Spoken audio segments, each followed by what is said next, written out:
Selamat datang di Tan Hari Channel. Channel tentang novel-novel yang sedang viral saat ini. Mohon bisa di-like dan subscribe ya. Terima kasih. Karena kamu sudah memukulku, aku akan meyakinkanmu. Setelah Chen Ping selesai berbicara, kristal naga di dadanya mulai berkedip, dan cahaya keemasan memancar. Tak lama, kemudian, bayangan naga emas perlahan memadat di belakang Chen Ping. Mengaum, seekor naga meraung, mengguncang semua orang yang hadir sehingga tubuh mereka bergetar, dan banyak pengawal. Kekaisaran yang lebih lemah jatuh ke tanah. Melihat naga emas yang berangsur-angsur mengeras, Aolai merasa sedikit tercengang. Garis keturunan naga yang selalu dibanggakannya kini menjadi bahan tertawaan di depan Chen Ping. Chen Ping bukan hanya memiliki darah naga, dia juga merupakan naga emas yang paling mulia. Aolai bersujud di hadapan Chen Ping, matanya penuh kepasrahan, "Aku menyerah. Aku bersedia mengikuti jejak Tuan Chen." Kali ini Aolai menyerah dengan tulus. Bahkan Ziyuan sangat terkejut saat melihat bayangan naga emas Chen Ping hingga mulutnya terbuka lebar dan dia tidak dapat berbicara untuk waktu yang lama. Di gelanggang seni bela diri, bayangan naga emas berputar-putar di langit, auman naga itu mengguncang langit, dan akibatnya menyapu ke segala arah. Para pengawal istana yang sebelumnya mengejek Chen Ping, kini semuanya bersujud di tanah, seluruh tubuh gemetar. Dan menatap Chen Ping dengan kekaguman yang amat dalam di mata mereka. Aolai terbaring di tanah batu besi hitam, sisik naga hijaunya telah kehilangan kilaunya, dan sayap naganya yang patah terkulai lemah. Menatap hantu naga emas dengan cahaya keemasan yang menyilaukan, jejak terakhir keengganan di hatinya pun sirna. Sebagai manusia setengah naga, ia paling memahami martabat dan kekuatan garis keturunan naga emas. Tekanan dari dalam garis keturunannya membuatnya bahkan tak berani mengangkat kepalanya. "Saya, Tuan Chen, Aolai buta dan telah menyingkung harga diri Anda. Saya mohon Anda bermurah hati dan memaafkan." Suara Aolai serak, dahinya menempel erat ke tanah, dan nadanya penuh kepasrahan. Chen Ping mengangkat tangannya dan melambaikannya. Cahaya kristal naga di dadanya perlahan meredup, bayangan naga emas perlahan menghilang, dan tekanan di arena seni bela diri pun mereda. Dia menghampiri Aolai dan berkata dengan tenang, "Kerajaan Lahi dan aku menjalin hubungan kerjasama. Aku tidak bermaksud mempermalukan siapapun, tapi jika kau terus meremehkan kami, bagaimana kita bisa bekerja sama menghadapi krisis jiwa iblis di masa depan?" Aolai mengerti. Aolai tiba-tiba mengangkat kepalanya, sorot matanya tak lagi dipenuhi kesombongan, hanya tekad. Mulai sekarang, jika Tuan Chen punya perintah, Aolai tak akan menolaknya, bahkan jika itu berarti mati. Seluruh garda kekaisaran akan mematuhi perintah Tuan Chen. Para pengawal istana di sekitarnya pun berteriak serempak, "Ikuti perintah Tuan Chen." Suara mereka seragam dan nyaring, bergema di seluruh lapangan bela diri. Ziyuan melangkah maju dan menatap Chen Ping dengan takjub, rekan Taois Chen memang berbakat. Dia bahkan memiliki garis keturunan naga emas. Pantas saja dia begitu kuat. Chen Ping tersenyum dan tidak mengatakan apa-apa lagi. Dia tahu betul bahwa penampilan garis keturunan naga emas akan mengejutkan seluruh kerajaan Tuhan jauh lebih dari satu kemenangan. Di dunia ini di mana kekuatan dan garis keturunan dihormati, garis keturunan bangsawan seringkali berarti fondasi yang lebih dalam dan potensi yang lebih kuat, yang dapat membuat kerjasamanya dengan kerajaan Tuhan lebih stabil dan mengurangi hambatan untuk penyelidikan Leiyin Bell selanjutnya. Berita tentang arena seni bela diri menyebar seperti api, dan dalam waktu kurang dari setengah hari menyebar ke seluruh ibu kota. Sudah dengar, sosok ganas muncul di arena bela diri. Seorang dewa bumi tingkat 1 mengalahkan Komandan Aolai, dan bahkan memanifestasikan hantu naga emas. Garis keturunan naga emas, itu garis keturunan tingkat atas yang legendaris. Pantas saja Komandan Ao begitu terkesan. Kalau aku bahkan tak akan punya keberanian untuk bertindak. Kudengar nama pria itu Chen Ping, dan dia tamu terhormat yang diundang langsung oleh raja. Dia ingin bekerja sama dengan kerajaan ilahi kita untuk menyelidiki masalah lonceng Leyin. Dengan bantuan orang kuat bergaris keturunan naga emas, mungkin kita benar-benar bisa menemukan lonceng suara. Guntur dan mencegah roh iblis datang ke dunia. Di kedai teh, bar, dan di jalan, orang-orang membicarakan Chen Ping di mana-mana.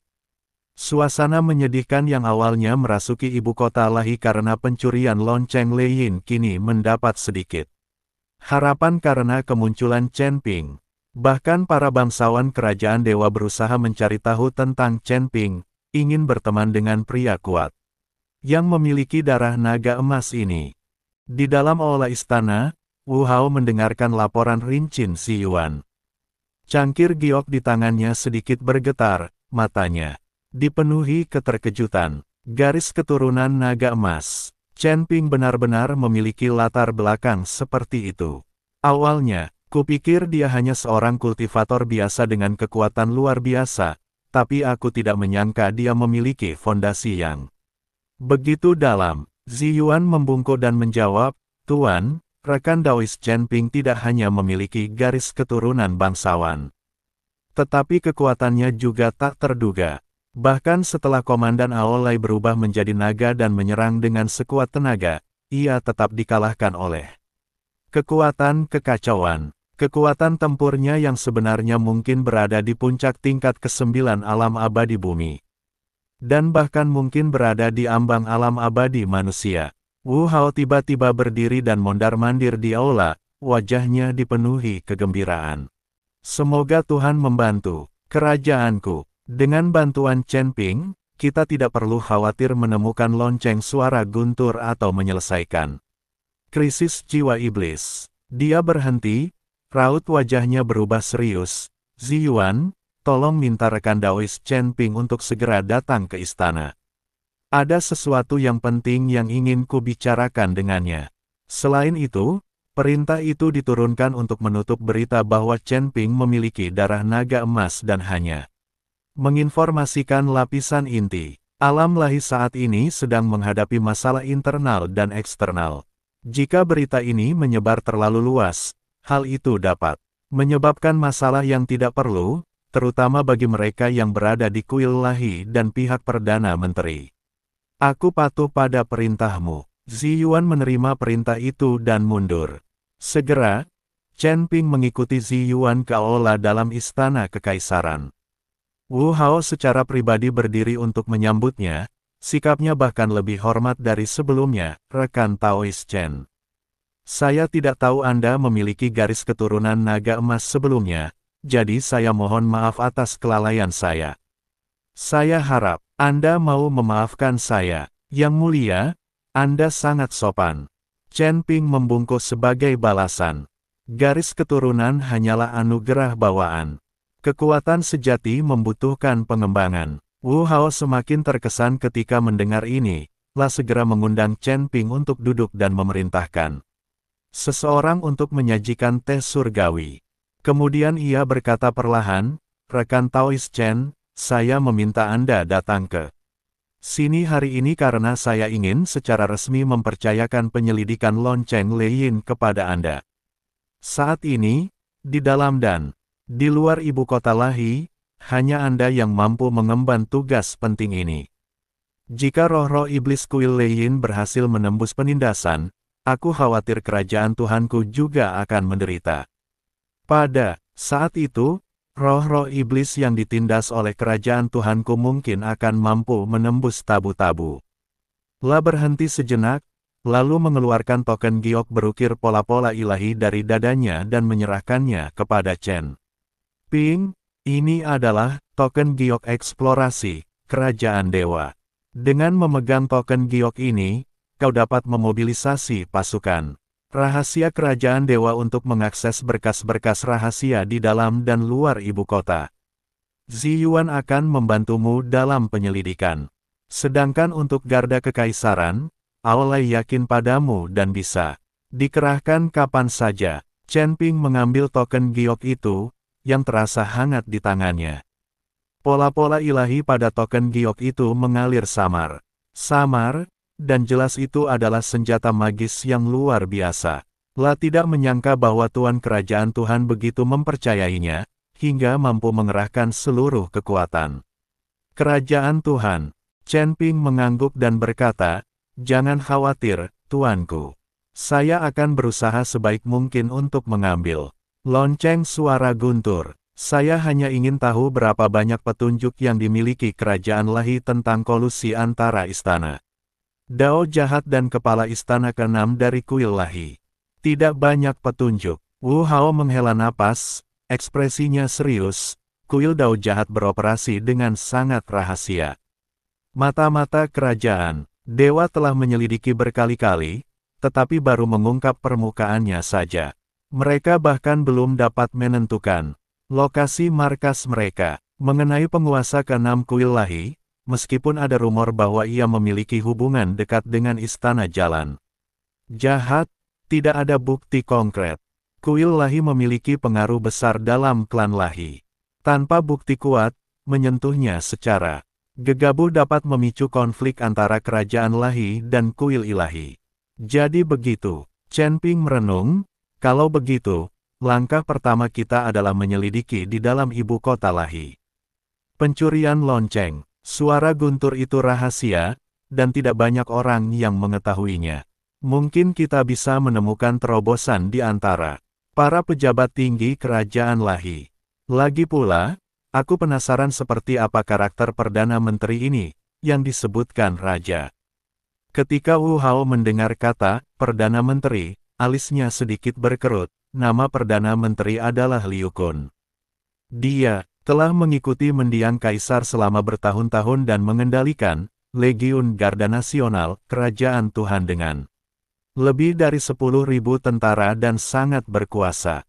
Dia tampak setia kepada Kerajaan Tuhan, tetapi saya tidak bisa menjamin kepercayaannya sepenuhnya. Liu Kun sangat haus kekuasaan dan telah merayu banyak pejabat di istana selama bertahun-tahun, menciptakan jaringan pengaruh yang kompleks. Jika Anda bertemu seseorang seperti dia selama penyelidikan, berhati-hatilah. Hati Chen Ping tergerak, dan ia mengingat nama Liu Kun. Terima kasih, Tuan, atas pengingatmu. Rekan Tao Ziyuan dan saya akan memulai penyelidikan hari ini, dan kami akan melaporkannya kepadamu segera setelah ada kemajuan. Bagus. Wu Hao berdiri dan menepuk bahu Chen Ping. Aku akan menyerahkan keamanan Kerajaan Tuhan di tangan rekan Daois. Chen, jika perlu, aku akan menggunakan seluruh kekuatan Kerajaan Tuhan untuk mendukungmu. Setelah meninggalkan istana, Ziyuan menatap Chen Ping dan berkata, rekan Taois Chen, di mana kita harus memulai penyelidikan kita? Pertama, pergilah ke Departemen Investigasi Rahasia Kerajaan Tuhan dan lihat berkas-berkasnya. Chen Ping berkata, karena Istana Dao Jahat berhasil menyelinap ke Kuil Leiyin dan mencuri lonceng Leiyin, mereka pasti sudah menyelidiki dan memahami Kuil Leiyin.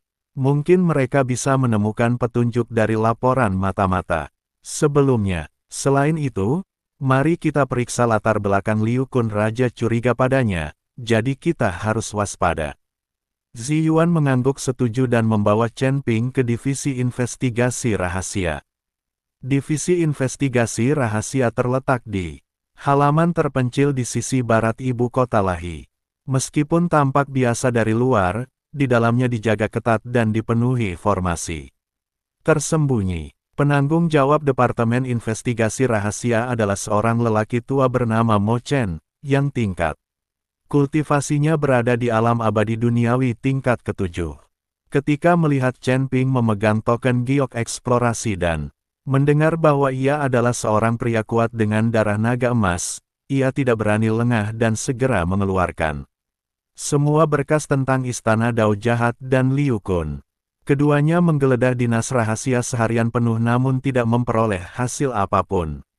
Berkas-berkas mengenai kuil Dao Jahat sebagian besar hanya rumor yang tersebar, mencatat kemunculan orang-orang yang diduga biksu kuil Dao Jahat di tempat-tempat tertentu, namun tidak ada tindak lanjutnya. Adapun berkas-berkas yang berkaitan dengan Liu Kun, semuanya berisi tentang prestasinya dalam membantu kerajaan dewa, serta catatan beberapa urusan pemerintahan sehari-hari. Tidak ditemukan jejak kolusi dengan istana Dao jahat. Sepertinya Liu Kun bersembunyi sangat dalam, atau dengan kata lain, dia memang tidak berkolusi dengan istana Dao. Ziyuan meletakkan berkas di tangannya dan berkata dengan sedikit kecewa. Chen Ping menggelengkan kepalanya. Semakin sempurna sesuatu, semakin besar kemungkinannya bermasalah. Liu Kun telah berkuasa selama bertahun-tahun, jadi tidak akan sulit baginya untuk menutupi beberapa jejak. Kita tidak bisa hanya mengandalkan arsip dinas rahasia. Kita harus mencari di tempat lain. Pada saat itu, seorang petugas dari Departemen Investigasi Rahasia bergegas masuk untuk melapor, Tuan Mo Chen. Tuan Ziyuan, Tuan Chen, Istana Perdana Menteri telah mengirimkan undangan untuk mengundang Tuan Chen ke jamuan makan besok. Ziyuan menerima undangan itu dan membukanya. Di dalamnya tertulis bahwa Liu Kun mengundang Chen Ping ke sebuah jamuan makan di Istana Perdana Menteri besok siang untuk membantu kerajaan Tuhan dalam menangani krisis. Dia menatap Chen Ping dengan tatapan waspada di matanya. Saya khawatir tidak sesederhana itu Liu Kun tiba-tiba mengundangmu. Chen Ping menerima undangan itu, senyum dingin tersungging di bibirnya. Karena dia mengundang saya akan menemuinya. Ini kesempatan bagus untuk melihat apa yang direncanakan Perdana Menteri ini. Siang hari berikutnya, Chen Ping pergi ke rumah Perdana Menteri sendirian. Rumah Perdana Menteri terletak di kawasan bangsawan di sisi timur Sendu. Rumah ini mencakup area yang luas dan memiliki bangunan-bangunan megah. Dua patung singa batu raksasa berdiri di pintu masuk, tampak megah. Istana itu penuh dengan balok-balok ukiran dan bangunan-bangunan yang dicat, paviliun-paviliun dan menara-menara. Tersebar secara teratur, dan tamannya penuh dengan bunga-bunga dan tanaman eksotis, dengan suasana bak peri. Memperlihatkan kemewahan, Liu Kun sudah menunggu di paviliun Yao Yue, di dalam rumah besar itu. Usianya sekitar 60 tahun, mengenakan jubah resmi berwarna ungu, dengan wajah tirus dan mata yang dalam, tampak lembut, tetapi memancarkan keagungan. Seorang pejabat tinggi yang telah lama menjabat. Melihat Chen Ping masuk, Liu Kun segera berdiri untuk menyambutnya, dengan senyum di wajahnya. Tuan Chen, Anda merasa sangat terhormat datang. Saya minta maaf karena tidak datang untuk menyambut Anda. Anda terlalu sopan, Perdana Menteri. Chen Ping membungkuk sebagai balasan dan memandang dengan tenang ke sekeliling paviliun Yao Yue, di luar paviliun. Berdiri beberapa kultivator berpakaian hitam, semuanya memiliki aura di atas tingkat ke-8 alam abadi bumi, dan jelas merupakan pengawal Liu Kun. Meja batu di paviliun itu dipenuhi dengan makanan lezat, dan dua pelayan berdiri di sampingnya, melayani dengan hormat. Liu Kun mengundang Chen Ping untuk duduk dan menuangkan anggur abadi untuknya, tersenyum dan berkata, Tuan Chen memiliki garis keturunan naga emas dan memiliki kekuatan yang luar biasa. Sungguh merupakan berkah bagi kerajaan. Ilahi kami bahwa Anda telah datang ke kerajaan kami untuk membantu kami. Saya telah lama mengagumi nama agung Anda, dan hari ini saya secara khusus menyiapkan anggur, berharap dapat menjalin persahabatan dengan Anda. Chen Ping mengambil gelas anggurnya, menyesapnya, dan berkata dengan tenang, saya merasa sangat malu menerima kebaikan Perdana Menteri. Saya ingin tahu apakah Perdana Menteri mengundang saya ke sini hari ini untuk alasan lain selain berteman. Mata Liu Kun berbinar penuh persetujuan, merasa Chen Ping adalah orang yang lugas, jadi ia berhenti bertele-tele dan berbicara langsung. Sejujurnya, saya mengundang Anda ke sini hari ini karena saya ingin Anda tetap di kerajaan Tuhan dan membantu saya, membantu Perdana Menteri. Chen Ping berpura-pura terkejut. Tuan sudah meminta saya membantu penyelidikan lonceng Leiyin. Jika saya membantu Perdana Menteri, bukankah itu akan bertentangan dengan keinginan Tuan? Raja itu baik, tapi terkadang dia terlalu bimbang. Liu Kun berkata dengan nada meremehkan, sekarang alam lahi sedang menghadapi masalah internal dan eksternal. Lonceng suara guntur telah dicuri, jiwa iblis akan segera lahir, dan kuil lahi sedang mengawasi dengan penuh rasa iri. Hanya, aku yang bisa menstabilkan situasi. Jika Tuan Chen dapat membantu saya, saat saya memegang kendali kerajaan suci, saya pasti akan mengangkat Anda. Sebagai Jenderal Agung Pelindung Negara, menghadiahkan Anda ribuan hektar tanah subur, dan batu abadi yang tak terhitung jumlahnya. Adapun sumber daya budidaya yang dibutuhkan untuk garis keturunan naga emas, aku juga akan berusaha sebaik mungkin untuk menyediakannya. Pada titik ini, tatapan Liu Kun tertuju pada tas penyimpanan di pinggang Chen Ping, secercah keserakahan terpancar di matanya. Kudengar kau punya senjata ajaib di tanganmu, yang disebut pedang pembunuh naga. Jika kau bersedia meminjamkan pedang pembunuh naga itu kepadaku, aku juga akan menyerahkan sebagian kekuatan militer korps pertahanan nasional kepadamu. Chen Ping mencibir dalam hatinya, dan akhirnya mengerti tujuan Liu Kun. Dia tidak hanya ingin memenangkannya untuk melayaninya, tetapi dia juga menginginkan pedang pembunuh naga, dan bahkan mungkin ingin memanfaatkan garis keturunan naga emasnya. La meletakkan gelas anggurnya dan berkata dengan nada dingin, saya menghargai kebaikan Perdana Menteri, tetapi saya adalah mitra kerajaan Tuhan, bukan bawahan siapapun. Pedang pembunuh naga adalah pedang saya dan saya tidak pernah meminjamkannya kepada siapapun. Mohon tarik kembali kata-kata Anda, Perdana Menteri. Senyum di wajah Liu Kun langsung lenyap, dan tatapannya berubah muram. Tuan Chen, apa kau tidak menghargaiku? Aku mengundangmu karena kebaikan, tapi kau begitu tidak tahu berterima kasih. Bukannya Chen tidak tahu berterima kasih, hanya saja kita punya cita-cita yang berbeda dan tidak bisa bekerja sama. Chen Ping berdiri dan berkata, karena kita tidak sependapat, aku permisi dulu. Mau pergi? Liu Kun membanting meja batu, dan para biksu berjubah hitam di luar paviliun segera mengepungnya. Aura mereka tertuju pada Chen Ping. Tuan Chen, saya beri Anda satu kesempatan terakhir, tetaplah di sini dan bantu saya, atau jangan salahkan saya karena bersikap kasar. Terima kasih kembali. Chen Ping mencibir, apakah Perdana Menteri berpikir dia bisa menahanku di sini bersama orang-orang ini? Aku tahu kau sangat kuat, bahkan Aolai pun bukan lawanmu. Liu Kun berkata dengan nada sinis, tapi apa kau pikir aku hanya akan mengirim orang-orang ini? Sejujurnya, aku mengundangmu ke sini hari ini untuk pedang pembunuh naga dan roh naga emasmu. Selama aku bisa mengambil rohmu, dan menyempurnakan garis keturunan naga emasmu, kekuatanku akan mencapai tingkat yang baru. Pada saat itu, seluruh kerajaan lahi akan berada di bawah kendaliku.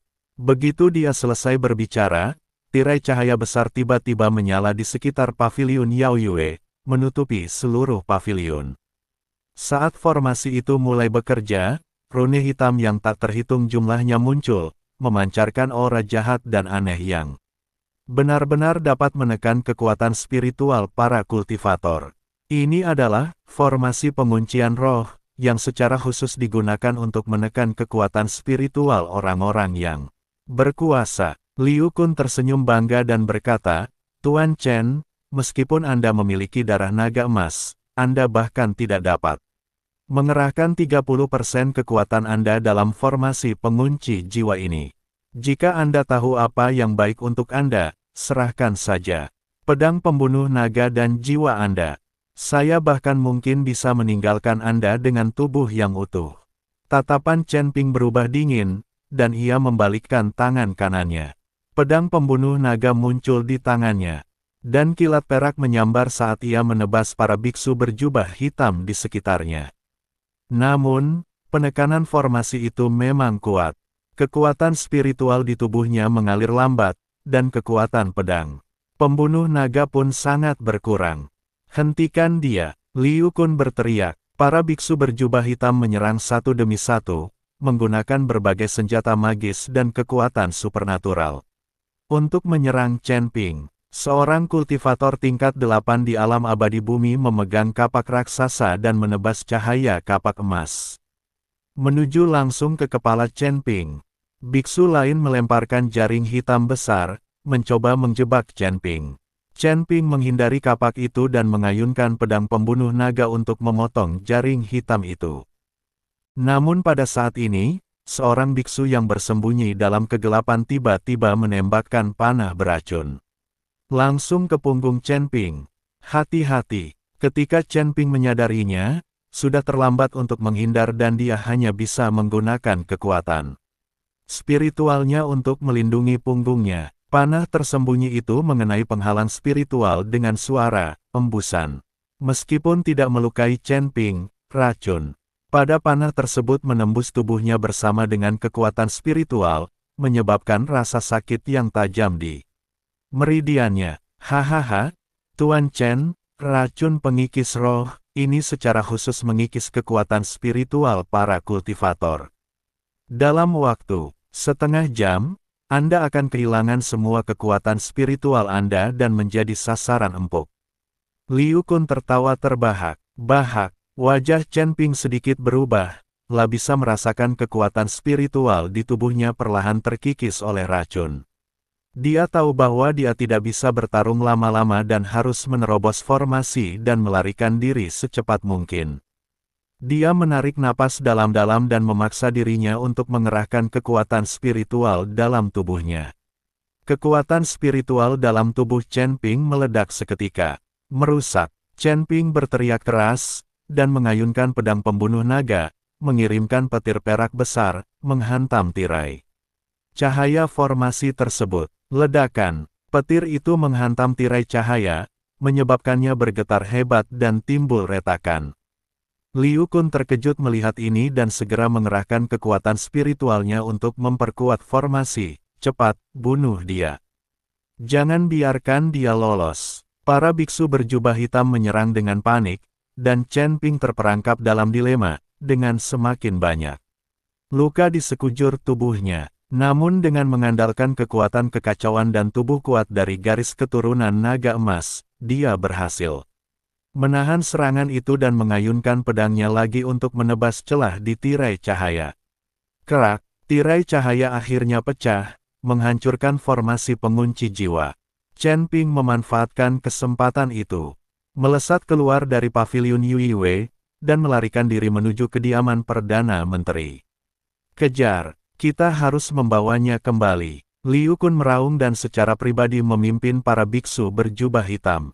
Untuk mengejarnya, Chen Ping bergegas keluar dari rumah Perdana Menteri dan melarikan diri hingga keluar kota Sendu. Racun pengikis jiwa di tubuhnya terus menyebar, dan kekuatan spiritualnya semakin melemah. Liu Kun dan biksu berpakaian hitam di belakangnya terus mengejarnya, dan jarak di antara mereka semakin dekat. Chen Ping harus menemukan tempat yang aman, menenangkan diri dan menggunakan teknik pikiran konsentrasi untuk memurnikan racun. Chen Ping, kau tidak bisa kabur. Menyerah saja. Suara Liu Kun datang dari belakang, dengan seringai puas. Chen Ping menggertakkan giginya dan tidak berani menoleh ke belakang, lah hanya bisa mengerahkan kekuatan kekacauan untuk mempertahankan kecepatannya. Dia tahu bahwa begitu dia tertangkap, dalam kondisinya saat ini, dia pasti tidak akan sebanding dengan Liu Kun. Kultivasi Liu Kun berada di alam abadi manusia, kedua setelah Wu Hao di kerajaan dewa. Jika Chen Ping tidak menggunakan formasi pengunci jiwa dan racun korosi jiwa untuk melancarkan serangan diam-diam tadi, ia mungkin tidak akan dirugikan. Namun, saat ini, ia telah diracuni terlebih dahulu, dan kekuatan spiritualnya telah rusak, jadi ia sama sekali bukan tandingan Liu Kun. Setelah berlari keluar gerbang kota Sendu, Chen Ping melarikan diri menuju pegunungan dan hutan di luar kota. Pegunungan dan hutan ditutupi dengan pepohonan yang rapat, sehingga memudahkan untuk bersembunyi dan mungkin melarikan diri dari pengejar. Lah memasuki hutan dan memanfaatkan medan untuk terus-menerus mengubah arah langkah kaki dan teriakan para Pengejar di belakangnya perlahan-lahan tenggelam dalam keheningan hutan. Chen Ping menemukan sebuah gua terpencil dan masuk ke dalamnya sebelum ia berani berhenti, bersandar di dinding. Dia segera duduk bersila dan mulai berlatih, teknik jantung konsentrasi, untuk memurnikan racun perusak jiwa. Kekuatan naga emas mengalir perlahan, memurnikan racun yang menyerang tubuh sedikit demi sedikit. Namun racun pengikis jiwa sangatlah membandel dan tidak mudah untuk menghilangkannya sepenuhnya. Chen Ping melatih keterampilannya selama 1 jam sebelum ia mampu memurnikan lebih dari separuh racun. Pada saat ini, sebuah suara yang familiar terdengar dari luar gua, rekan Taois Chen. Apakah Anda di dalam? Hati Chen Ping tergerak, mengenali suara Zi Yuan, dan dia segera berdiri dan berjalan keluar gua, rekan Taois Zi Yuan. Mengapa kau ada di sini? Melihat Chen Ping penuh luka, pakaiannya robek, dan wajahnya pucat, Zi Yuan segera melangkah maju dan bertanya. Rekan Taois Chen, bagaimana kau bisa sampai seperti ini? Apakah Liu Kun menyerangmu? Aku pergi ke kediaman Perdana Menteri untuk mencarimu, dan mendapati keadaan kacau. Anak buah Liu Kun mengatakan kau menyerang Perdana Menteri, dan melarikan diri karena takut akan hukumanmu. Aku tahu ada yang tidak beres, jadi aku segera mengusirmu. Liu Kun mengingini pedang pembunuh naga dan garis keturunan naga emasku, lalu memasang jebakan untuk membunuhku dan mencuri harta karunnya. Chen Ping menceritakan secara singkat apa yang terjadi di rumah Xiang Guo. Jika aku tidak berjuang mati-matian untuk menembus formasi pengunci jiwa, aku pasti sudah menjadi tawanannya. Mendengar ini, raut wajah Zi Yuan berubah drastis, berani sekali Liu Kun. Beraninya dia menyerang tamu raja di Siang Bolong, sungguh melanggar hukum. Aku akan kembali ke istana sekarang untuk melapor kepada raja dan membiarkannya dihukum. Chen Ping mencengkeram pergelangan tangan Zi Yuan dan berkata dengan nada tergesa-gesa dan tegas, karena Liu Kun berani menyerangku secara terbuka, dia pasti sudah bersiap. Dia telah beroperasi di ibu kota selama bertahun-tahun dan memiliki pengikut di seluruh istana dan di luar. Jika kau kembali melapor kepada raja sekarang, kau bukan hanya mungkin tidak bisa meyakinkannya, tetapi kau juga bisa jatuh ke dalam perangkan Liu Kun. Dia hanya perlu membalas dan menuduh kita berdua berkolusi dengan musuh asing dan berencana membunuh Perdana Menteri. Dengan kekuatannya saat ini, dia mungkin tidak bisa mengubah yang benar menjadi salah. Zi Yuan tertegun sejenak, lalu bereaksi dan raut wajahnya semakin buruk. Lalu apa yang harus kita lakukan? Kita tidak bisa membiarkannya menjebak kita seperti ini, kan? Sekarang bukan saatnya berdebat. Mari kita hindari para pengejar dulu. Tepat saat Chen Ping selesai berbicara, ia mendengar suara langkah kaki yang padat dan teriakan marah Liu Kun di kejauhan. Chen Ping, kau tak bisa kabur. Tinggalkan pedang pembunuh naga dan roh naga emas, dan aku akan mengampuni nyawamu. Wajah kedua pria itu tiba-tiba berubah. Mereka segera menemukan sebuah gua dan masuk jauh ke dalam gua, mencoba mencari jalan keluar lain. Namun, gua ini buntu, tanpa jalan keluar lain selain pintu masuk. Liu Kun dan lebih dari 10 biksu berjubah hitam segera mengejar ke pintu masuk gua dan memblokir satu-satunya jalan keluar.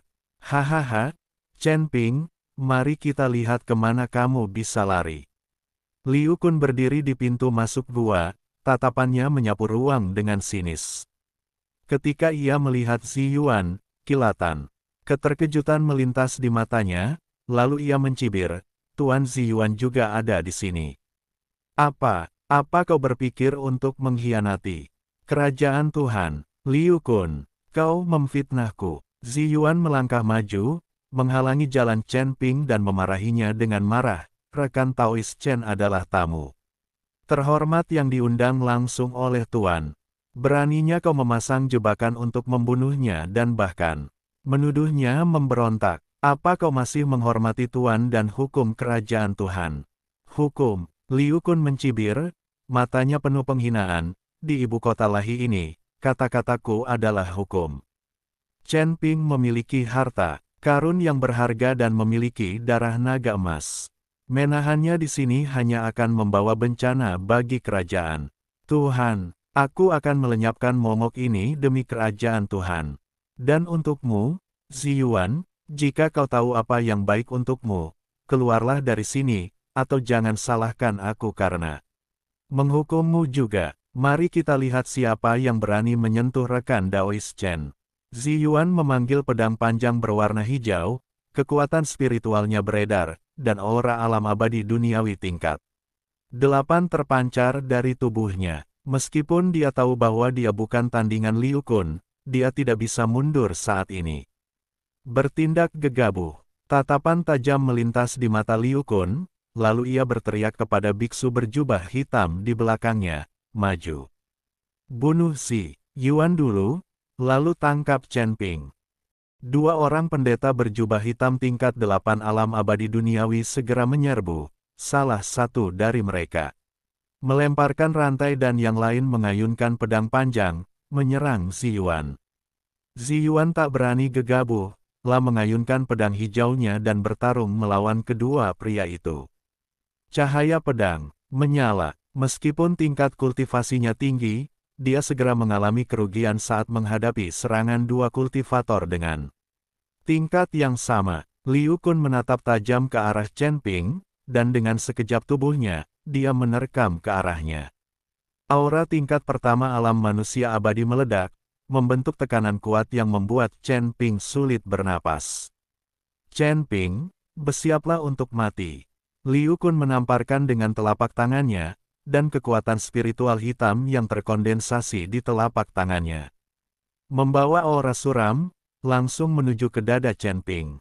Chen Ping menggertakkan giginya, mengerahkan sisa kekuatan spiritual di tubuhnya, dan mengayunkan pedang pembunuh naga untuk menemui musuh.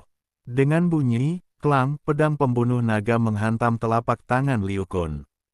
Chen Ping merasakan kekuatan dahsyat datang, lengannya mati rasa, dan ia terkejut lalu mundur berulang kali, menghantam dinding gua, menyemburkan seteguk darah. Racun pengkorosi jiwa memanfaatkan situasi dan menyerang, menyebabkan rasa sakit yang tak tertahankan di meridian. Dan membuat kekuatan spiritual semakin stagnan. Hahaha, itu saja. Liu Kun memanfaatkan situasi, kembali menyerangnya dengan telapak tangannya yang ganas dan mematikan.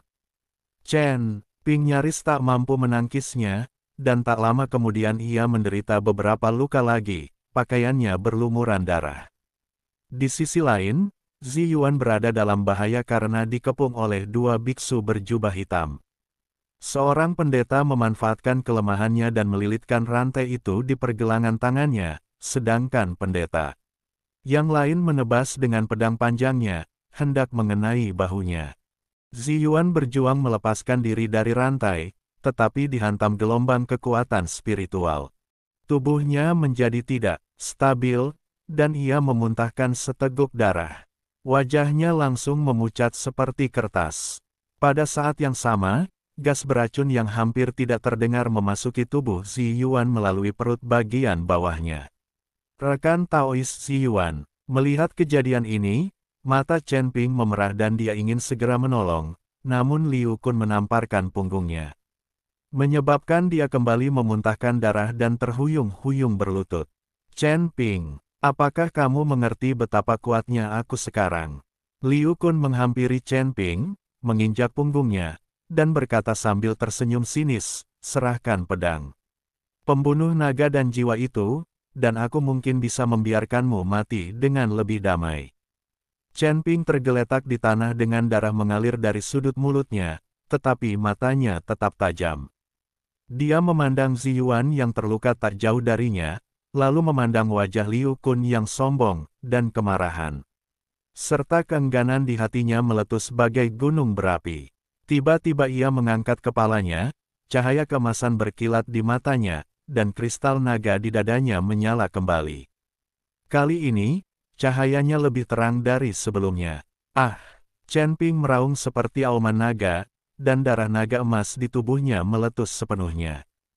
Sisik emas muncul dari bawah kulitnya, dan seekor naga emas raksasa mengembun di belakangnya. Gua itu langsung dipenuhi cahaya kemasan. Auranya membumbung tinggi, dan dia sementara menekan racun yang menggerogoti jiwa, meledak dengan kekuatan yang mendekati tingkat pertama alam manusia abadi. Liu Kun begitu terkejut oleh kekuatan yang tiba-tiba itu sehingga ia mundur beberapa kali, wajahnya tampak terkejut. Wujud asli naga emas. Mustahil, kau jelas-jelas diracuni, bagaimana kau masih bisa mengeluarkan kekuatan sebesar itu? Chen Ping mengabaikannya, bergegas menghampiri Zi Yuan dan menggendongnya. Pada saat yang sama, dia mengayunkan pedang pembunuh naga, dan energi pedang emas meledak, memaksa mundur para biksu berjubah hitam yang mengepung Zi Yuan. Liu Kun, aku akan mengingat penghinaan ini hari ini. Aku akan membalasmu 100 kali lipat suatu hari nanti.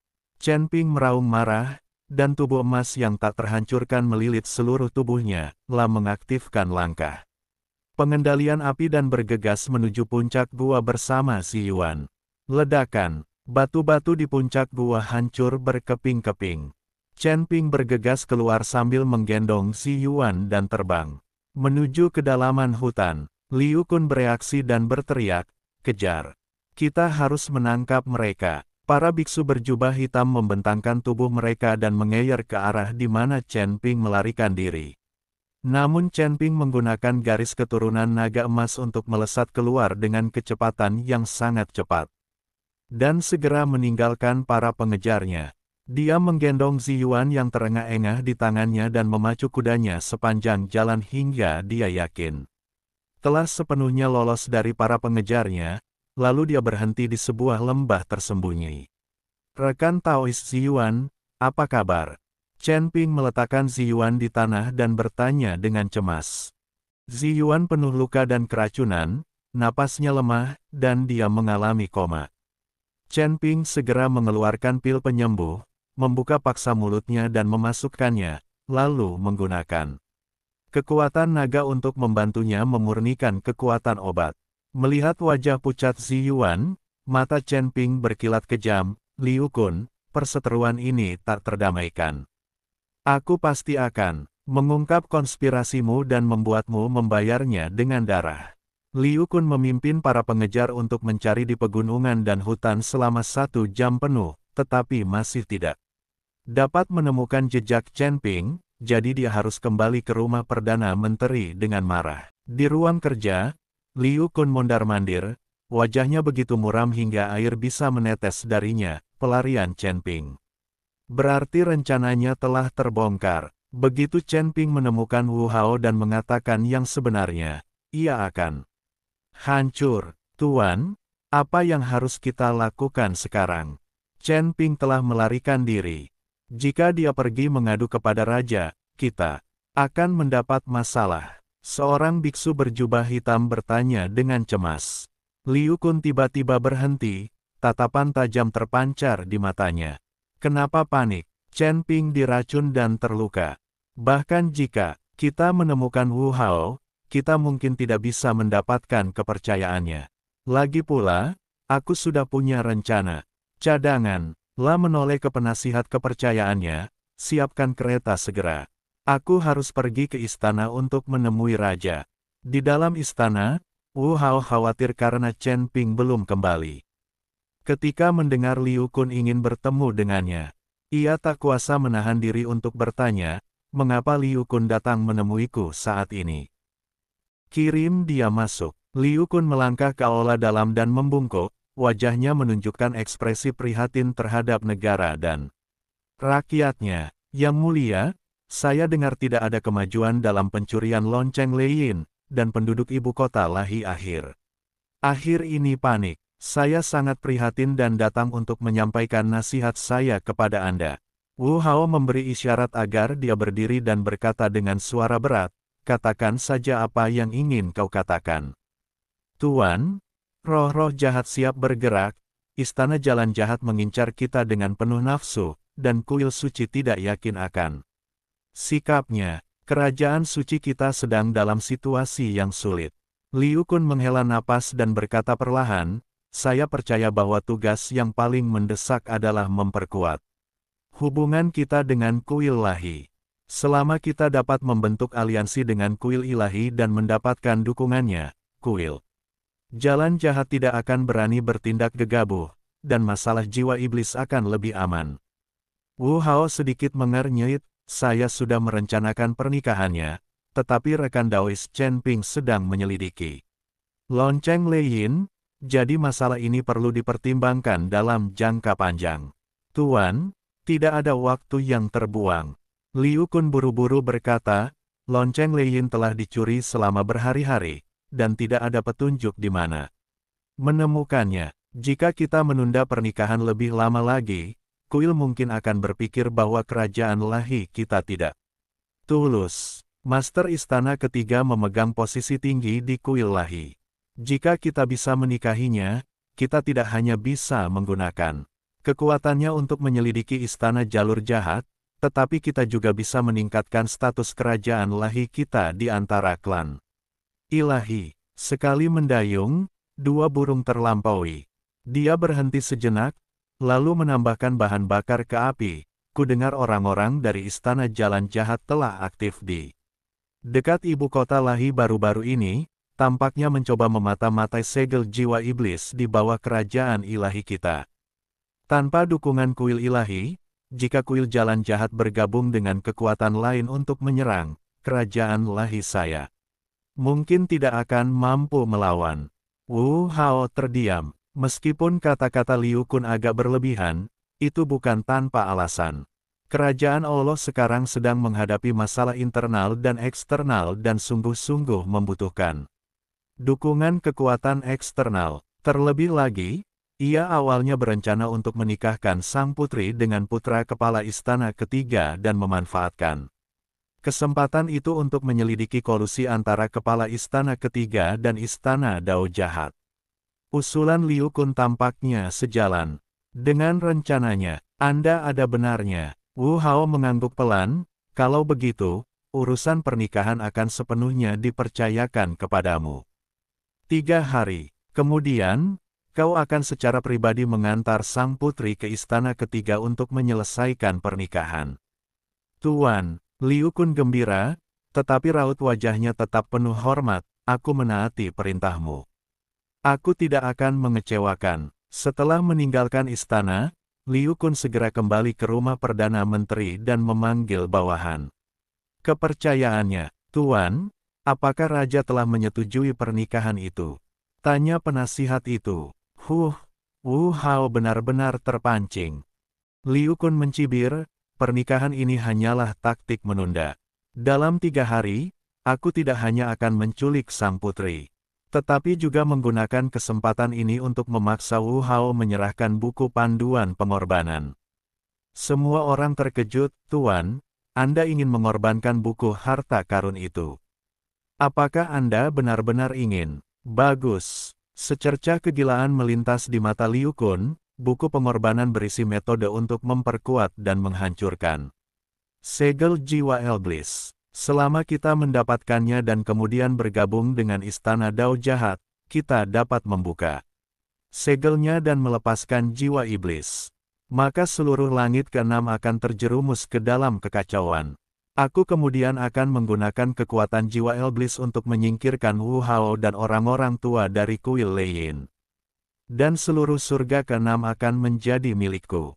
Ketika semua orang mendengar ini, mereka terkejut, tetapi yang lebih penting adalah keserakahan, jika Liu Kun benar dapat mengendalikan surga ke-6, mereka, sebagai orang kepercayaannya, pasti akan mencapai ketinggian yang luar biasa. Yang mulia bijaksana, semua orang menjawab serempak. Baiklah, ayo turun dan bersiap. Liu Kun melambaikan tangannya dan berkata, 3 hari lagi, aku akan memimpin tim pengawal sang putri. Kau akan diam-diam mengatur seseorang untuk menculik sang putri segera setelah meninggalkan ibu kota ilahi. Ingat, Anda harus melakukannya secara rahasia dan jangan biarkan siapapun tahu. Ya, jawab semua orang. Di sisi lain, Chen Ping mengumpulkan kekuatan spiritual yang lembut di ujung jarinya dan dengan lembut menepuk dahi Si Yuan. Tunggu, aku akan membawamu ke tempat yang aman. Sebelum dia selesai berbicara, Chen Ping melambaikan tangannya dan menara penekan setan pun muncul.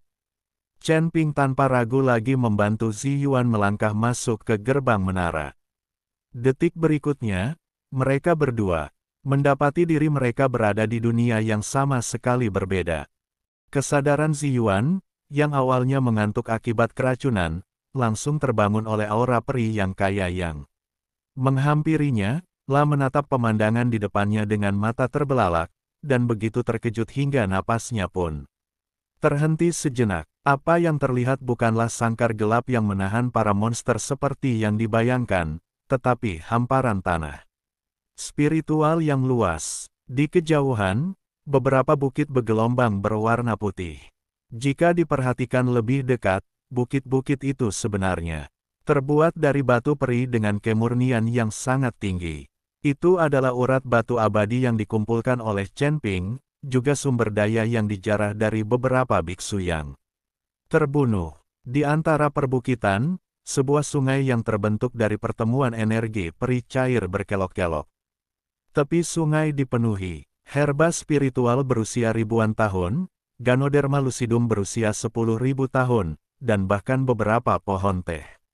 Pencerahan langka, embun spiritual yang terkondensasi di dedaunan menetes dan berubah menjadi pusaran energi spiritual kecil di udara. Lebih jauh lagi, menara penekan iblis setinggi 9 lantai tergantung di kehampaan, dengan rune di menara bersinar menerangi seluruh ruang di dalam menara. Di atas kehampaan, jejak-jejak perjalanan waktu terlihat dengan mata telanjang. Meskipun kita dapat dengan jelas melihat gerakan halus dari ramuan spiritual yang tumbuh, tampaknya semuanya bergerak beberapa kali lebih cepat, aneh, dan harmonis. Apa tempat ini? Suara Zi Yuan bergetar tak terkendali. Telah melihat urat mineral kelas atas yang disayangi keluarga kerajaan-kerajaan dewa, tetapi dibandingkan dengan tempat ini, ada perbedaan yang sangat besar. Terutama gunung-gunung batu peri itu, energi spiritual murni yang dipancarkannya hampir membuat meridiannya membengkak, menyebabkan racun dalam tubuhnya ditekan dengan kecepatan yang terlihat oleh mata telanjang. Ini adalah bagian dalam menara penindas iblis. Chen Ping membantunya duduk di bawah pohon teh, mengeluarkan pil detoksifikasi dari tas penyimpanannya, dan menyerahkannya. Aliran waktu di menara berbeda dengan di dunia luar. 1 hari di dunia luar sama dengan 100 hari di menara. Lagi pula, energi spiritual dari urat batu abadi ini cukup murni, yang sangat cocok untuk pemulihan kita. Zi Yuan menelan pil detoksifikasi sesuai petunjuk, dan merasakan sensasi dingin mengalir di tenggorokannya. Sensasi dingin itu menyatu dengan energi spiritual di menara, langsung menyelimuti racun-racun di tubuhnya dan mulai membersihkannya sedikit demi sedikit. Memandang gunung batu peri di kejauhan, lalu menatap wajah Chen Ping yang pucat namun penuh tekad. Selain terkejut, ia merasa lebih tenang. Dengan harta yang begitu berharga untuk membantu mereka, mereka mungkin memiliki kesempatan untuk membalikkan keadaan. Dahi. Tiba-tiba, Zi Yuan mengerutkan kening dan wajahnya menjadi sangat jelek. Ada apa denganmu? Tanya Chen Ping cepat-cepat. Aku. Zi Yuan merapatkan kedua kakinya, ekspresinya sangat tidak wajar. Apa yang terjadi padamu? Bukankah racunnya sudah dibersihkan sepenuhnya? Chen Ping bertanya dengan cemas. Zi Yuan mengangguk dan berkata, racun itu masuk ke perut bagian bawahku, dan sekarang aku merasa gatal di sana. Ketika Chen Ping mendengar ini, dia tertegun sejenak dan tanpa sadar melihat perut bagian bawah Zi Yuan. Zi Yuan tersipu dan menggertakkan giginya, lalu berkata, jangan khawatirkan aku. Aku akan mengeluarkan racunnya, perlahan-lahan dan lihat apakah aku bisa. Kamu sangat lemah sekarang, tidak ada cara untuk mengeluarkan racunnya. Chen Ping menggelengkan kepalanya, lalu berkata seolah sudah bulat hatinya, Nona Zi Yuan, Kalau kamu bisa melepaskannya, aku bisa membantumu mengeluarkan racunnya. Apa? Ziyuan tertegun dan wajahnya semakin memerah. Apakah baik-baik saja? Tanya Chen Ping. Ziyuan ragu sejenak lalu mengangguk. Tanpa ragu, Chen Ping melepas pakaian Ziyuan, berbaring di atasnya, dan mulai menghisapnya dengan liar. Ziyuan hanya merasakan tubuhnya berlubang dan dia akan melayang. Setelah waktu yang tidak diketahui, Ziyuan pingsan lagi sambil mengerang. Chen Ping menjilat bibirnya, melirik Ziyuan yang tak sadarkan diri, dan setelah menenangkannya, Chen Ping berjalan ke Gunung Batu Peri dan duduk bersila.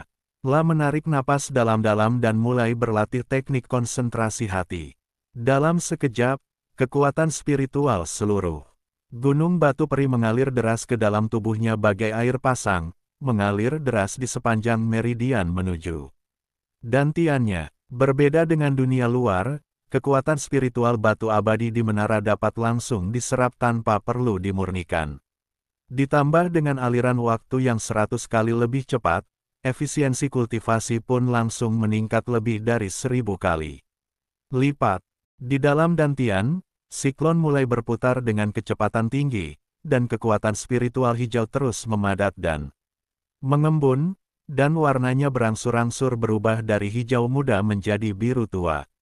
Chen Ping dapat dengan jelas merasakan bahwa penghalang di dinding dantiannya yang menghalangi terobosan terus menerus dipengaruhi oleh kekuatan spiritual yang sangat besar. Setiap benturan menyebabkan retakan kecil muncul pada penghalang tersebut. Waktu berlalu begitu cepat di menara. Di dunia luar, hanya 2 hari berlalu, tetapi 200 hari telah berlalu di menara. Selama 200 hari ini, luka-luka Ziyuan sembuh total berkat efek ganda pil detoksifikasi dan energi spiritual yang kaya. La bahkan menggunakan energi spiritual di menara untuk menembus ke tingkat ke-9 alam abadi bumi, dan hanya selangkah lagi untuk menembus alam abadi manusia. La sering duduk di bawah pohon teh Wudao, memandangi Chen Ping yang tak jauh darinya. Ketika teringat adegan Chen Ping mengisapnya dengan mulut, Ziyuan tanpa sadar akan merapatkan kedua kakinya. Pada saat ini, Chen Ping dikelilingi oleh lapisan halo kekuatan spiritual berwarna hijau zamrud. Dari waktu ke waktu, busur-busur petir kecil menyambar di dalam halo tersebut, memantulkan rune di menara. Gunung Batu Peri di depannya justru memendek dengan kecepatan yang terlihat oleh mata telanjang. Jelas, sebagian besar kekuatan spiritual telah diserap olehnya. Pada hari ini, ketika sejumlah besar kekuatan spiritual mengalir ke dantiannya dari Gunung Xianxi, Chen Ping tiba-tiba membuka matanya, dan matanya bersinar dengan cemerlang. Dia menjerit pelan, memadatkan seluruh kekuatan spiritual di tubuhnya menjadi tombak spiritual, dan menusukkannya dengan ganas ke penghalang di dinding dantian. Retakan, suara retakan yang keras terdengar di tubuhnya, dan penghalang yang telah mengganggunya sejak lama telah hancur. Dalam sekejap, kekuatan spiritual batu abadi yang lebih kuat mengalir dari dunia luar, dan siklon di dantian meluas. Dengan liar, warnanya berubah dari biru tua menjadi hijau tua, dan akhirnya stabil menjadi inti kekuatan spiritual yang kental. Seperti zat, memancarkan aura yang beberapa kali lebih kuat dari sebelumnya. Tingkat kedua alam abadi duniawi. Chen Ping perlahan menyelesaikan latihannya, merasakan kekuatan spiritual yang melonjak di tubuhnya dan kekuatan spiritual yang bersumber dari petir mengalir melalui meridiannya. Akhirnya, senyum yang telah lama hilang muncul di sudut mulutnya. La berdiri dan meregangkan tangan serta kakinya. Luka-luka tersembunyi akibat racun dan kekuatan spiritual yang dipaksakan telah sembuh total. Bahkan, karena ia menyerap kekuatan spiritual murni dari urat batu peri, fondasinya menjadi lebih kokoh dari sebelumnya. Ziyuan melangkah maju dengan cepat, wajahnya penuh kegembiraan. La bisa dengan jelas merasakan aura Chen Ping yang tenang dan kuat, benar-benar berbeda dari sebelumnya. Chen Ping menatap Ziyuan dan tersenyum tipis, lalu berkata, "Nona Ziyuan, selamat atas terobosanmu. Kalau bukan karena menara penekan iblismu, aku takkan pernah bisa menerobos dalam waktu sesingkat ini. Terima kasih banyak, dan terima kasih telah membantuku mendetoksifikasi. Setelah Ziyuan selesai berbicara, wajahnya menjadi semerah pantat monyet. Ini hanya masalah kecil. Jika racun di tubuh Nona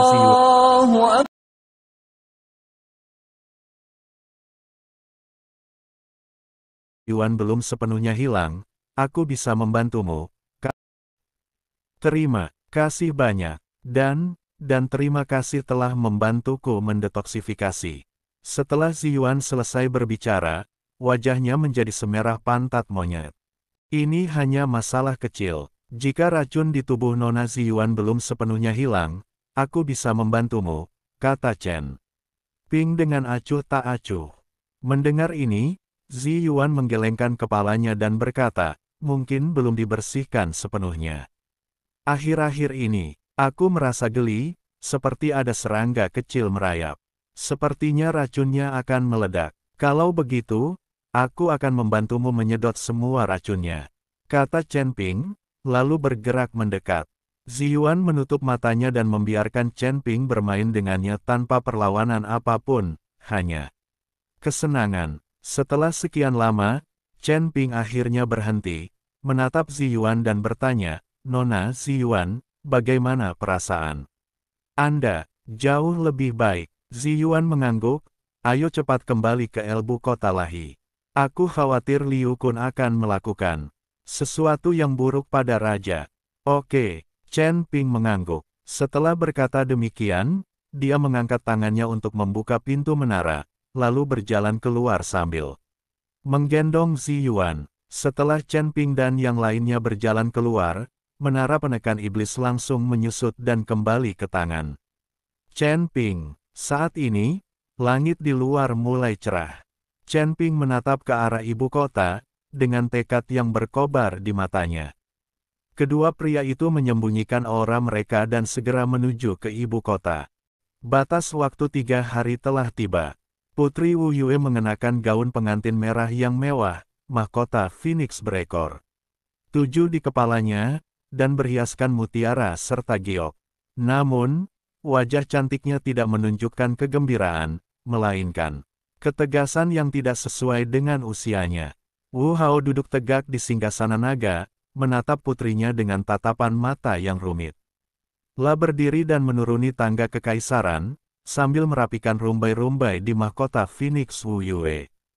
Suaranya rendah dan serius, Yuer, perjalanan ke istana ketiga ini sebenarnya untuk menikah, tetapi sebenarnya untuk menyelidiki bukti kolusi antara kepala istana ketiga dan istana Dao jahat.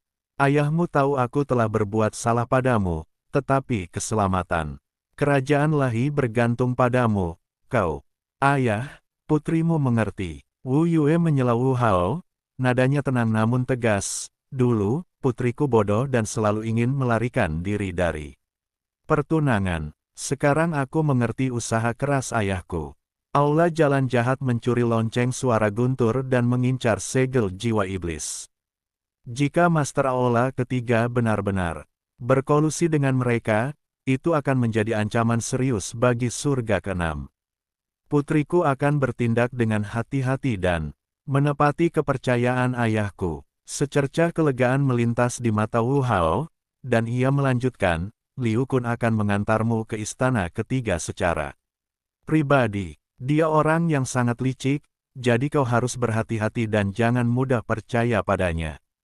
Jika terjadi sesuatu, segera hancurkan jimat giok ini, dan ayahmu akan segera mengirim pasukan untuk mendukungmu. Sambil berbicara, dia memasukkan jimat giok berukir pola naga ke tangan Wu Yue.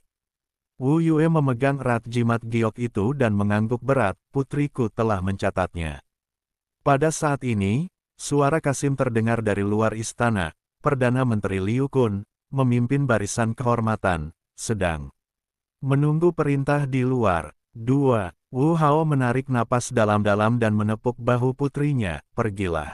Ingat, keselamatan nomor 1, bukti nomor. Wu Yue membungkuk, berbalik dan mengikuti para penjaga keluar dari aula harmoni tertinggi. Di luar aula, barisan pengawal upacara yang terdiri dari 1.000 prajurit dari Legiun Pertahanan Nasional telah berbaris. Dengan bendera berkibar dan baju zirah bersinar terang. Liu Kun, mengenakan jubah resmi berwarna ungu, berdiri di depan rombongan. Ketika melihat Wu Yue keluar, senyum lembut langsung tersungging di wajahnya. Yang mulia, prosesi upacara sudah siap dan kita bisa berangkat kapan saja. Wu Yue mengangguk ringan tanpa banyak bicara, dan dengan bantuan pembantunya, dia menaiki kereta kekaisaran yang telah dipersiapkan sejak lama. Kereta kekaisaran ditarik oleh 8 kuda seputih salju. Kereta itu diukir dengan pola phoenix yang indah dan kerudung digantung di sekelilingnya untuk menyembunyikan pemandangan di dalamnya. Melihat hal ini, Liu Kun membungkuk kepada Wu Hao dan berkata, "Jangan khawatir, Yang Mulia. Aku akan melindungi sang putri dan memastikan pernikahan ini sukses." Wu Hao menatap Liu Kun dan berkata perlahan, "Terima kasih, Perdana Menteri." Dia selalu merasa senyum Liu Kun hari ini agak aneh, tetapi dia tidak tahu apa yang salah. Dia hanya bisa diam-diam memerintahkan orang-orang dari dinas rahasia untuk mengikuti secara diam-diam dan mengawasi pergerakan pasukan. Kehormatan. Liu Kun mencibir dalam hati, tetapi tetap menunjukkan rasa hormat di permukaan. "Ini tugasku. Ayo pergi." Dengan perintahnya, pasukan kehormatan perlahan bergerak menuju gerbang selatan ibu kota. Di kedua sisi jalan, orang-orang berhenti untuk menonton dan membicarakannya. Kebanyakan dari mereka berspekulasi tentang pernikahan dan mengkhawatirkan masa depan kerajaan Tuhan. Di dalam kereta kekaisaran, Wu Yue mengangkat salah satu ujung kerudung dan memandang pemandangan di luar jendela. Sekilas kekhawatiran terpancar di matanya. Lah tahu perjalanannya tidak akan damai. Baik Liu Kun maupun kepala istana ketiga bukanlah orang baik. Lah harus melangkah selangkah demi selangkah untuk menyelesaikan tugas yang dipercayakan ayahnya. Pada saat ini, Liu Kun sedang menunggang kuda di samping kereta kekaisaran, tampaknya tengah memimpin pasukan. Tetapi sebenarnya mengamati sekelilingnya secara diam-diam. Lah telah mengatur agar orang-orang kepercayaannya menyiapkan penyergapan di lembah jiwa-jiwa yang patah di luar ibu kota para dewa. Begitu pasukan kehormatan memasuki lembah, mereka akan menculik sang putri sesuai rencana dan menggelar drama penculikan pengantin di istana jahat. Memikirkan buku pengorbanan yang akan diperoleh, dan ambisi besar setelah membuka segel jiwa iblis, jejak keserakahan dan kegilaan melintas di mata Liu Kun. Setelah meninggalkan gerbang selatan Sendu, barisan kehormatan menuju ke arah 3 aula. Setelah berjalan sekitar 2 jam, sebuah lembah berbahaya muncul di depan mereka. Itu adalah lokasi penyergapan yang dipilih oleh Liu Kun, lembah jiwa yang patah. Terdapat tebing curam di kedua sisi lembah, dengan hanya sebuah lorong sempit di tengahnya. Saat mendongak, yang terlihat hanyalah sepetak langit. Liu Kun mengendalikan kudanya dan mengedipkan mata pada wakil jenderal di sampingnya. Wakil jenderal itu mengerti maksudnya dan melangkah maju, berteriak kepada pasukan, "Lembah di depan sempit. Mungkin ada penyergapan. Semuanya, waspada." Para prajurit segera mengangkat senjata mereka dan melihat sekeliling dengan waspada. Liu Kun mendesak kudanya ke sisi kereta kekaisaran dan berkata dengan nada khawatir, "Yang Mulia, medan lembah jiwa patah berbahaya. Harap berhati-hati di dalam kereta dan jangan melihat keluar." Wu Yue, yang duduk di dalam kereta kekaisaran, merasa gelisah. Lah pernah mendengar bahwa meskipun lembah jiwa yang patah berbahaya, tempat itu jarang dikunjungi bandit. Liu Kun sangat gugup, mungkinkah ada sesuatu yang mencurigakan? Lah dengan tenang menjawab, "Terima kasih, Perdana Menteri, atas perhatian Anda." Pada saat ini, serangkaian suara gemerincing tiba-tiba terdengar dari tebing di kedua sisi lembah.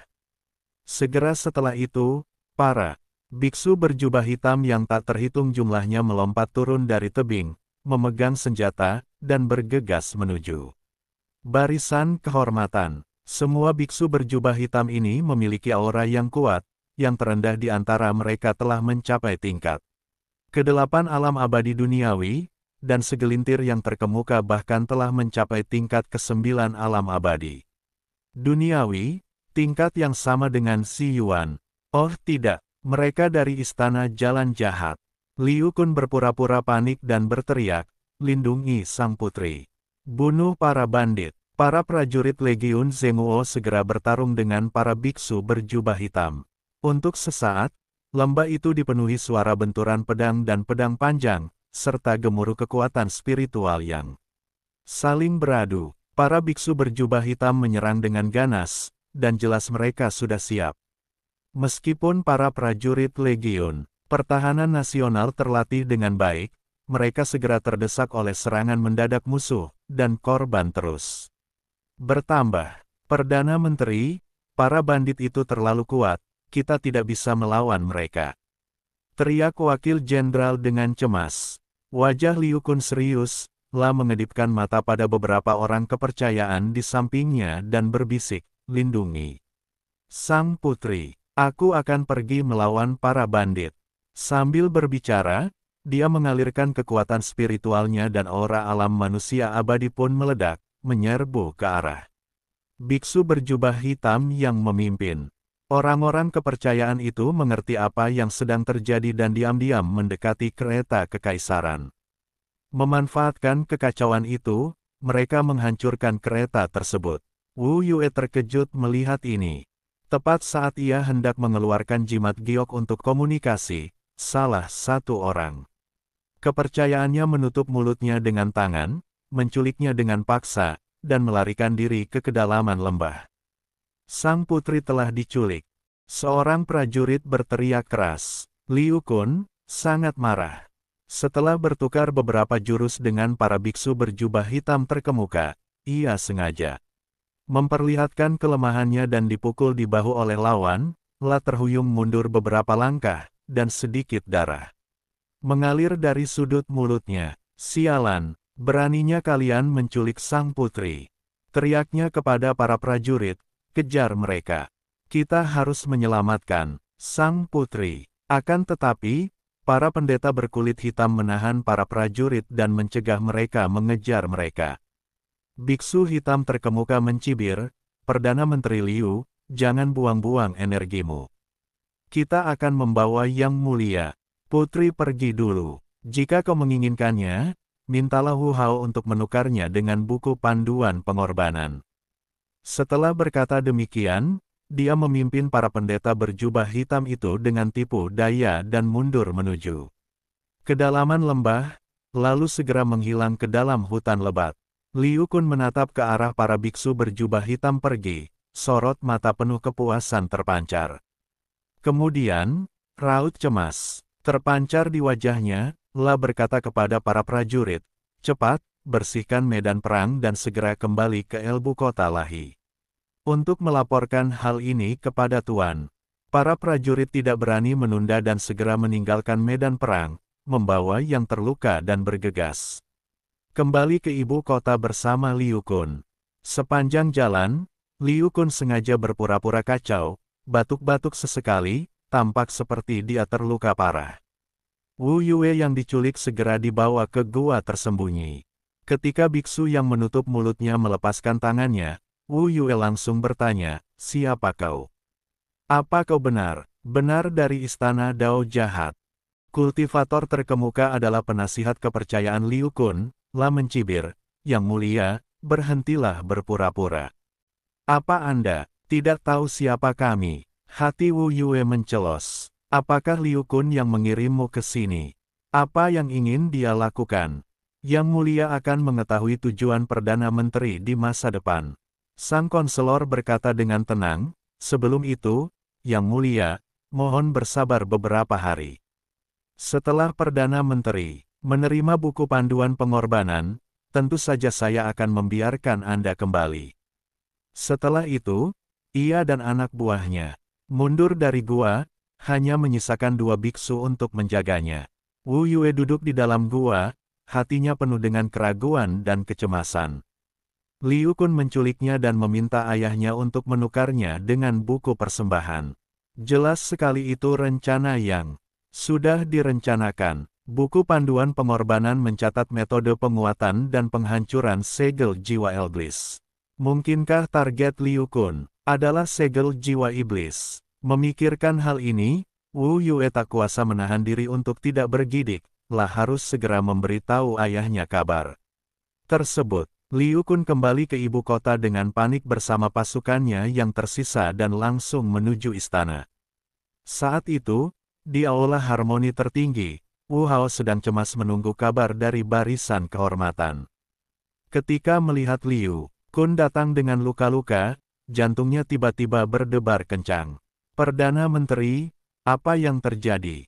Kenapa Anda begitu malu?" tanya Wu Hao buru-buru. Liu Kun jatuh berlutut dengan suara gedebuk, menangis terseduh-seduh, "Tuan, aku bersalah. Aku gagal melindungi Yang Mulia Putri. Apa yang terjadi pada UER?"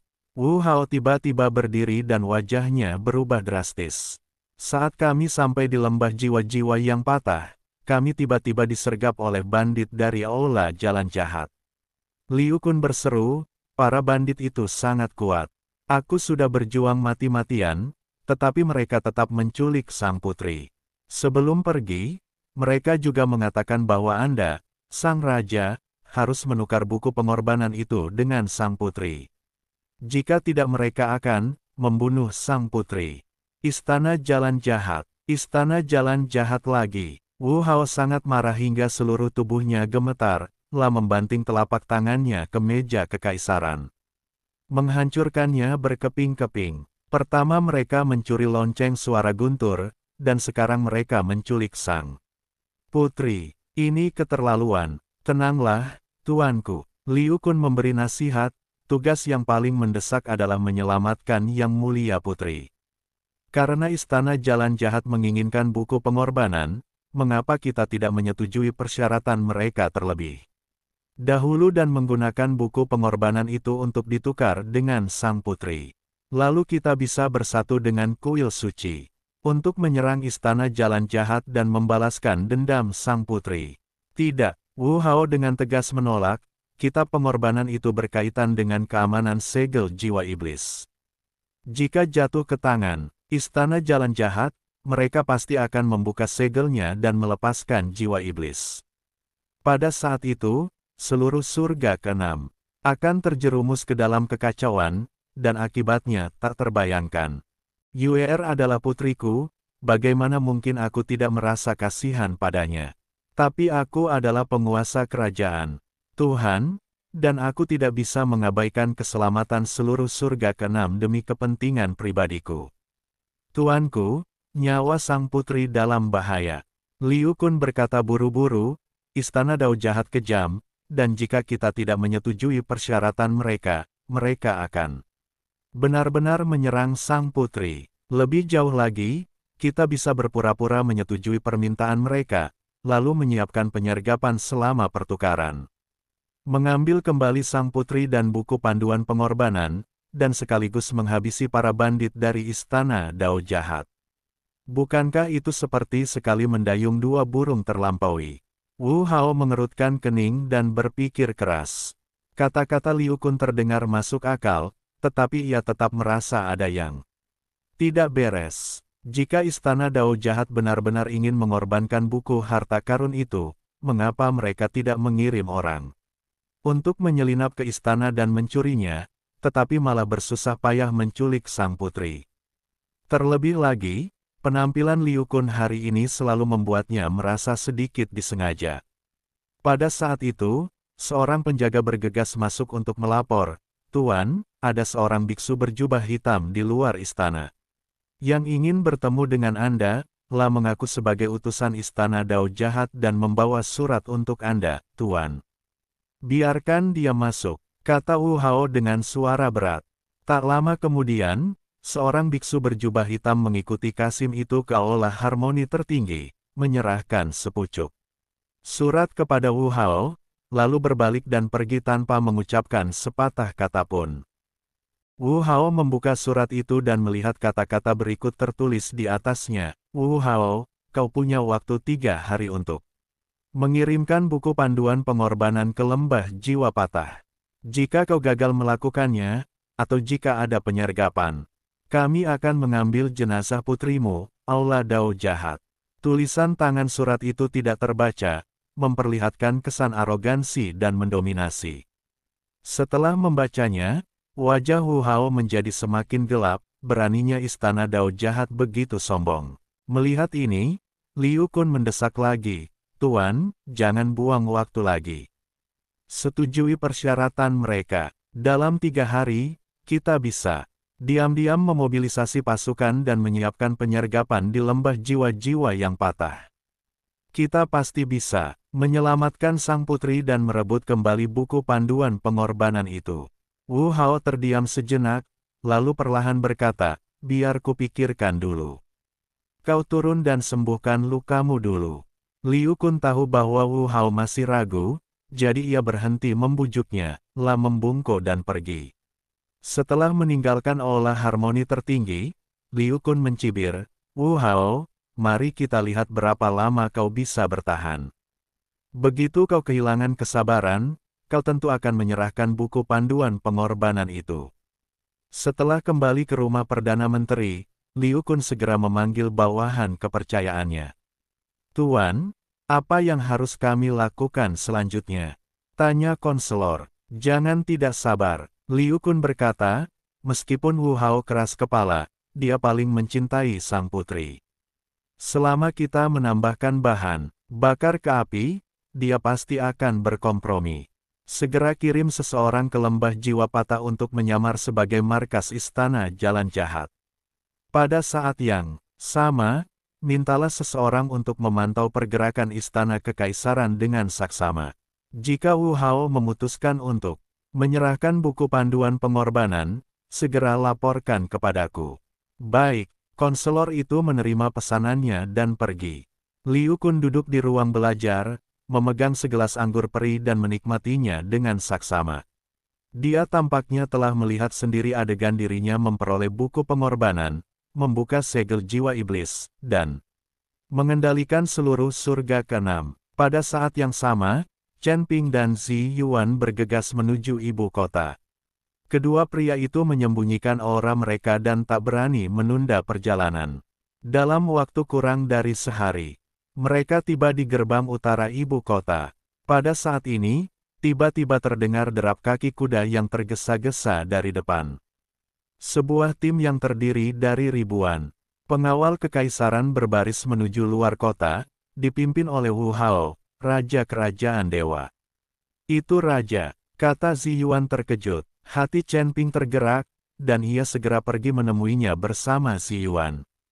Tuan, Wu Hao sedang memikirkan cara menyelamatkan sang putri ketika ia mendengar seseorang berteriak, lah mendongak dan melihat Chen Ping dan Zi Yuan, lah terkejut sekaligus gembira, rekan Taois Chen. Zi Yuan, kenapa kau kembali? Kemana saja kalian akhir-akhir ini? Tuan, ini cerita yang panjang. Chen Ping berkata, mari kita cari tempat untuk membahasnya secara rinci.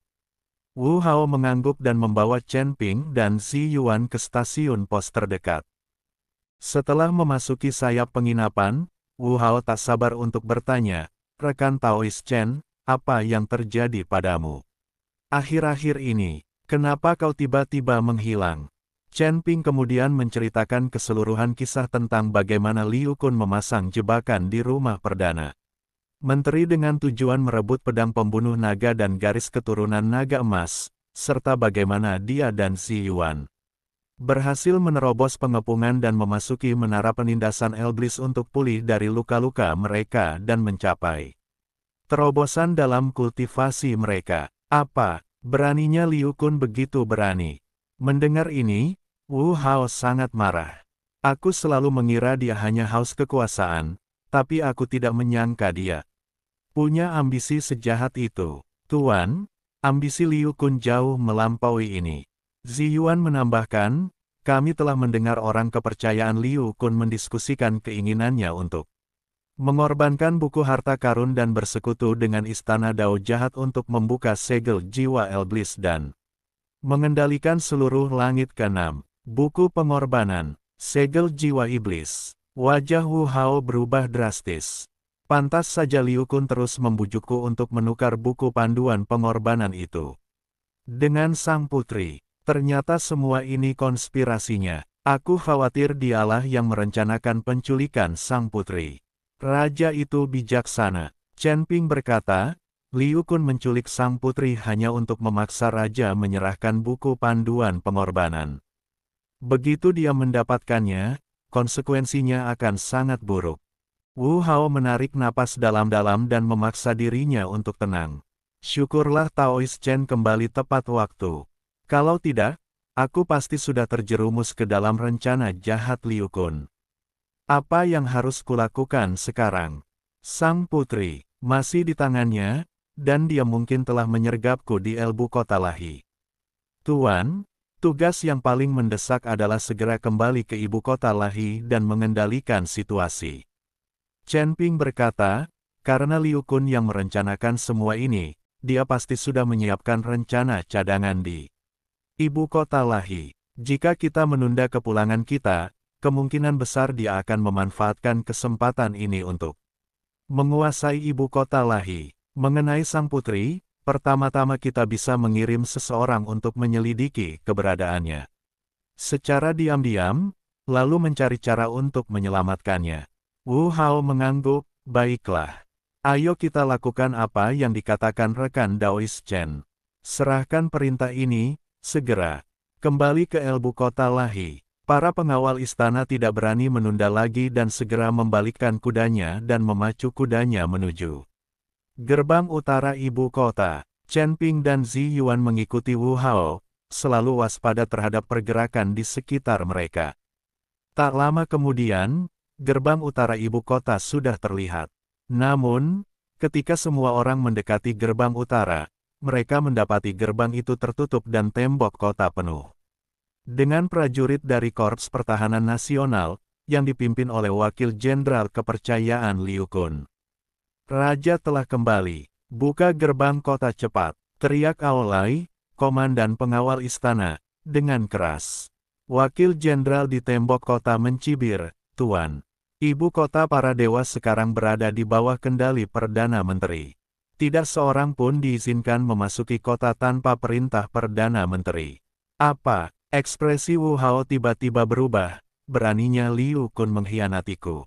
Tuhan, pada saat ini, apakah engkau masih keras kepala dan tidak mau mengubah kebiasaanmu?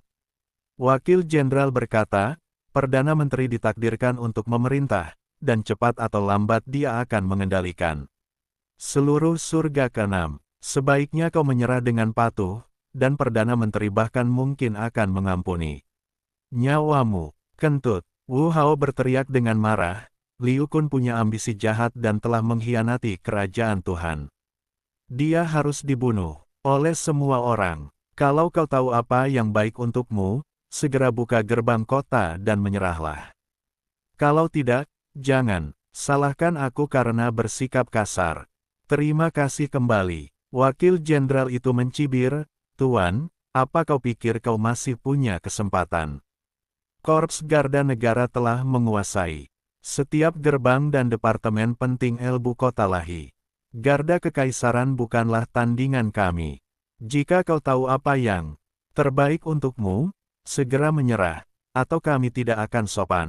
Wu Hao sangat marah hingga seluruh tubuhnya gemetar dan hendak memerintahkan penyerangan ke gerbang kota. Chen Ping segera menghentikannya, Tuan, jangan impulsif. Korps Pertahanan Nasional berada di posisi strategis. Serangan yang kuat hanya akan mengakibatkan korban jiwa. Kita harus mundur ke kota terdekat, mengumpulkan pasukan, lalu mencoba merebut kembali ibu kota Lahi. Wu Hao juga tahu bahwa Chen Ping benar, jadi dia hanya bisa menahan amarahnya. Baiklah. Kita mundur dulu. Liu Kun, aku akan membalaskan dendam ini. Pada saat ini, Wakil Jenderal di tembok kota tiba-tiba memerintahkan, tembak. Anak panah yang tak terhitung jumlahnya ditembakkan ke arah Garda Kekaisaran, yang dengan cepat membentuk perisai di sekeliling diri mereka. Chen Ping dan Zi Yuan segera melindungi Wu Hao, menggunakan kekuatan spiritual mereka untuk memblokir panah yang ditembakkan ke Wu Hao. Mundur, teriak Wu Hao keras. Para pengawal kekaisaran bertempur dan mundur, melarikan diri menuju kota yang jauh.